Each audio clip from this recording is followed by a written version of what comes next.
महाराज कहते हैं ऋषियों, पाप कर्म करने के लिए जब जीव आगे बढ़ता है तो उसकी बुद्धि स्थिर नहीं रहती, उसके पांव लड़खड़ाते हैं। देखो ना, सीता जी को चुराने के लिए रावण आया था, तो उस समय गोस्वामी जी ने एक उदाहरण दे दिया। बोले जानते हो कौन रावण है ये? जासु चलत डोलती है धरनी और चढ़त मत गज जिमी लघु तरनी। जैसे हाथी चढ़ जाए नाव पर तो नाव हिल जाए, ऐसे रावण के चलने से पृथ्वी हिल जाती है। लेकिन दूसरा उदाहरण गजब का दिया, सीता जी को चुराने के लिए यद्यपि उत्तम कुल पुलस्त का नाती है रावण, लेकिन जब सीता जी को चुराने वाला कर्म करने के लिए आया तो तुलसी बाबा जी ने कुत्ते से तुलना कर दिया। बोले 110 शीस स्वान की नाई, 110 शीस स्वान की नाई।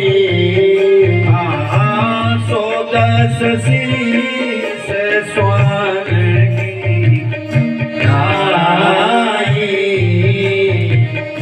इसोत चितई चला बढ़िया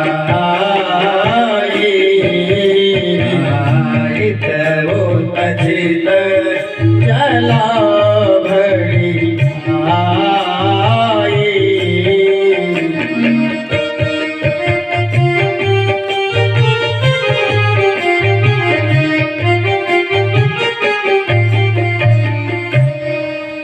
उत्तम कुल पुलस्ती के नाती हैं, लेकिन कर्म करने जा रहे हैं, पर स्त्री का हरण करने जा रहे हैं। बाबा जी ने किसी को माफ नहीं किया। बोले वही वही वही रावण है ये, जिसके चलने से पृथ्वी हिल जाती है अजी। लेकिन 110 शीस स्वान की नाई, जैसे कुत्ता चल रहा है, क्योंकि कर्म कुत्ते वाला करने जा रहा है। इसलिए भाई किसी को माफ नहीं किया, पाप कर्म करने वाले का पैर लड़खड़ा जाता है। अश्वत्थामा अंदर में गया तो था पांचों पांडवों का सर काटने के लिए, पांडव तो है ही नहीं, पर वो बुद्धि ठिकाने तो है नहीं, पांचों बालकों का सर काट करके थैले में रख लिया और सीधे दुर्योधन के पास आ। रण क्षेत्र में उसने कहा मित्र मैंने आपका पूरा काम कर दिया, क्योंकि आपने तो ये कही पांडवों के सर काटने की बात कही थी और मैंने तो पांचों के सर काट दी। दुर्योधन ने कहा जरा भीम का सर दिखाओ, और जब भीम का सर निकाल के दिया हाथ में, दुर्योधन के हाथ में, तो दुर्योधन ने कहा अश्वत्थामा तो मूर्ख तो नहीं हो? अरे जिस भीम की गदा की टंकार से सारे महाभारत में हाहाकार मच जाता था, ये उस भीम का सर नहीं है। बोले फिर? तुमने तो भीम के बेटे का सर काट दिया। दुर्योधन ने कहा मूर्ख, तुम्हें पता होना चाहिए मैंने केवल पांडवों के सर काटने की बात कही थी, बच्चों के सर काटने की बात नहीं कही थी। जिस बच्चे का सर काट के तुम ले आए हो, अगर ये अपने पिता का पिंडदान करने के लिए जाते गया में, तो ये कहते कि हमारे कुल में जितने जन्म लिए सबको ये जल मिलना चाहिए।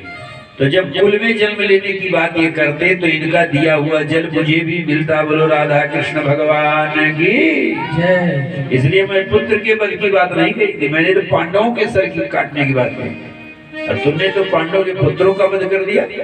अब देखो महाराज, बुरा कर्म भी किया, पाप कर्म भी किया, वाहवाही भी नहीं दी। दुर्योधन तो मर गया, लेकिन इतने में प्रातः काल हुआ, भगवान पांचों पांडवों को लेकर के आए, और जब पांचों पांडव आ गए और इधर प्रातः काल हुआ, द्रौपदी कुंती बालकों का सर कट गया, सभी लोग रो रहे हैं, सब रो रहे हैं। इतने में भगवान श्री कृष्ण अर्जुन भीम सभा करके उपस्थित हुए। जब पता चल गया अश्वत्थामा ने ऐसा किया है, तो अर्जुन ने प्रतिज्ञा किया मैं इसका सर काट दूंगा।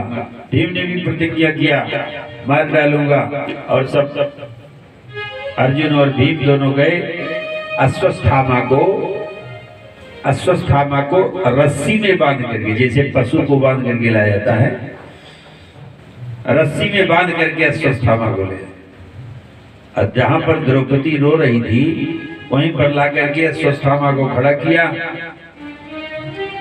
और भगवान श्री कृष्ण ने कहा, द्रौपदी तुम्हारे पुत्रों का हत्यारा तुम्हारे सामने खड़ा है, अब तलवार ले लो और इसका सर काट दो। पर भगवान द्रौपदी के लिए क्यों दौड़ते हैं? द्रौपदी की पुकार सुन के भगवान क्यों दौड़ते हैं? ये उसी की परीक्षा कर रहे हैं। भगवान बोले, तुम्हारे पुत्रों का हत्यारा सामने खड़ा अश्वत्थामा, इसके सर को काट दो। एक विवाद खड़ा हो गया। क्या? द्रौपदी ने कहा, महाराज शास्त्र में लिखा है ब्राह्मण का वध नहीं करना चाहिए, ब्रह्म बंधुर न हंतव्य, ब्राह्मण का वध तो किया नहीं जा सकता, उसको दंड देने का विधान अलग प्रकार से बताया गया शास्त्र में। क्या?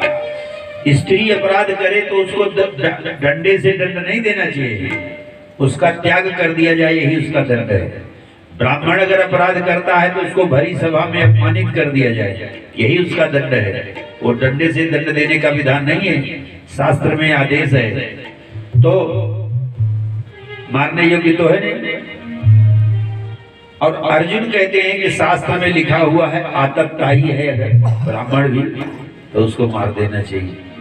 अब द्रौपदी कहती है कि शास्त्र में लिखा है ब्राह्मण वध नहीं करने योग्य नहीं है। अर्जुन कह रहे शास्त्र मैंने भी पढ़े हैं, आतताई हो जाए अगर ब्राह्मण तो मार देना चाहिए। तो भगवान की ओर देखे बोली, सरकार आप ही बताओ, अब तो मामला फंस गया।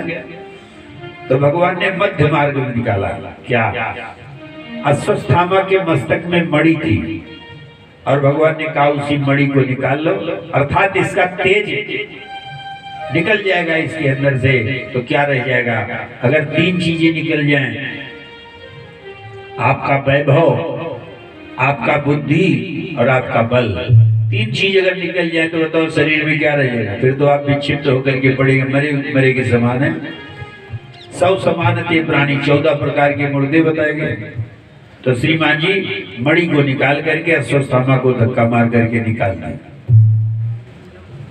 श्री शुद्ध जी महाराज कहते हैं कि द्रौपदी कुंती रो रही हैं, द्रौपदी कह रही है, कृष्ण जो पांडव आपकी शरण में थे, जो पांडव आपकी शरण में थे, उनके भी वंश का नाश हो गया। अब आप बताओ कैसे आप रक्षा किया? दुनिया के लोग कैसे भक्ति करेंगे? हनुमान जी महाराज जी से जब राम जी ने पूछा सुंदरकांड में, कहा तात के ही भांति जान की, राहत करत रक्षा स्वप्राण की। वो तो कह रही थी कि जब मैं आप नहीं ले चलोगे साथ में तो मैं मर जाऊंगी। जानकी जी कह रही थी मैं मर जाऊंगी, और अब 1 महीने से बैठी हैं, कहाँ मर रही हैं? तो इसलिए राम जी ने पूछा, कहा तात के ही भांति जान की। तो हनुमान जी ने कहा, सरकार जो आप मरने की बात कहना चाहते हैं कि जानकी जी मरी नहीं, तो हनुमान जी ने कहा मरने, जानकी जी को प्राण लेने के लिए यमराज आते हैं, यमराज आते हैं, लेकिन इतना तगड़ा पहरा लगा है वहां पर कि यमराज जी किस मार्ग से लेकर के जाएं जानकी के प्राण को, उनको मार्ग ही नहीं मिलेगा। बोले क्यों? बोलो राधा कृष्ण भगवान की जय। बोले दिन रात राम नाम का जप कर रही है जानकी जी, इसलिए नाम पाहरू दिवस निशि, आपका नाम जो है पहरेदार बनकर के खड़ा है। नाम पाहरू दिवस निशि, और ध्यान तुम्हार कपाट, अलोचन निज पद जंत्रित, अब जाहि प्राण के बात। आप ही बताइए किस मार्ग से जाएं? वहाँ ताला भी लगा है, पहरेदार भी खड़े हैं, फाटक भी बंद है, तो जाएं प्राण की बात। और तब हनुमान जी ने राम जी से कहा, सरकार अगर असली बात मैं कह दूंगा तो दुनिया के लोग आपका नाम लेना बंद कर देंगे। बोले क्यों?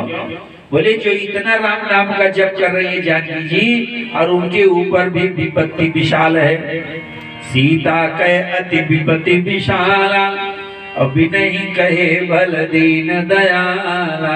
तो आपका नाम ले रही है जानकी जी, तब भी वो विपत्ति में है, तो फिर आपका नाम कौन लेगा? लेकिन जैसे द्रौपदी ने कृष्ण से कहा, कृष्ण पांडव लोग आपके भक्त थे और उनके वंश का नाश हो गया, 5 पुत्र थे, 5 बेटे मारे गए। इतने में उत्तरा जो अभिमन्यु की पत्नी है, उत्तरा बोल पड़ी। उत्तरा ने कहा, मां अभी पांडव वंश का नाश नहीं हुआ, आप ऐसा ना कहो। बोले क्यों? उत्तरा ने बताया इस बात को कुंती और द्रौपदी को, मां अभी पांडव वंश का एक बालक हमारे पेट में पल रहा है, और वही परीक्षित जी महाराज थे। एक बालक हमारे उदर में पल रहा है, और ये बात किसी तरह से अश्वत्थामा को भी पता चल गया। तो दुर्योधन ने कहा, जब तुमने इतना पाप कर ही दिया है, 5 बेटों का वध कर दिया है, तो एक बचा है उसको भी मार दो। अश्वत्थामा के पास ब्रह्मास्त्र था। द्रोणाचार्य ने ब्रह्मास्त्र चलाना तो सिखाया था, लौटाना नहीं सिखाया था। अश्वत्थामा ने महाराज परीक्षित को मार डालने के लिए अभिमन्यु की पत्नी उत्तरा के ऊपर ब्रह्मास्त्र का प्रयोग कर दिया। और कालाग्नि के समान जब ब्रह्मास्त्र चला महाराज परीक्षित को मार डालने के लिए, ब्रह्मास्त्र जब चला कालाग्नि के समान, और जब उत्तरा ने देखा हमारी ओर ये ब्रह्मास्त्र आ रहा है मार डालने के लिए, तो उत्तरा को भी अपनी सासू की बात याद आ गई। क्या? जब सब द्वारे हो जाए बंद, तब हरि का द्वारा मिलता है। भगवान को बुलाओ और कोई मार्ग है नहीं।